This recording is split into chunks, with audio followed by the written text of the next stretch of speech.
नमस्कार. आपल्या सगळ्यांचे सोशल महाराष्ट्र न्यूज चॅनलमध्ये हार्दिक स्वागत. चला वळूया तर एका नवीन बातमीकडे. आजची बातमी. राष्ट्रीय आरोग्य अभियान अंतर्गत कार्यरत कंत्राटी अधिकारी आणि कर्मचाऱ्यांनी धुळे शहरातील क्युमाइन क्लबसमोर राज्यव्यापी बेमुदत कामबंद आंदोलन सुरू केले आहे. शासनाच्या 14 मार्च 2024च्या निर्णयानुसार नियमित सेवेत समायोजन करण्याच्या प्रमुख मागणीसाठी हे आंदोलन पुकारण्यात आले आहे.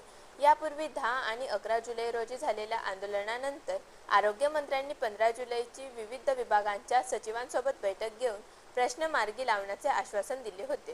त्यानुसार बैठक पार पडली. मात्र त्याचे अधिकृत इतिवृत्त अद्यापही जाहीर न झाल्याने आणि समयोजन प्रक्रियेत कोणतीही ठोस प्रगती न झाल्याने कर्मचाऱ्यांमध्ये संभ्रमाचे वातावरण आहे.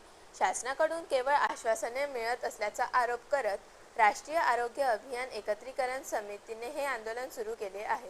समयोजन होईपर्यंत समान काम समान वेतन लागू करावे आणि औरंगाबाद उच्च न्यायालयाच्या आदेशाचे पालन करावे या मागण्याही आंदोलकांनी लावून धरल्या आहेत. मारुडे, राष्ट्रीय आरोग्य अभियान जिल्हा अध्यक्ष धुळे जिल्हा. आम्ही 19 ऑगस्टपासून आमच्या मागण्यांच्या संदर्भामध्ये या ठिकाणी आंदोलन सुरू केलेलं आहे. बेमुदत संप आमचा या ठिकाणी असणार आहे.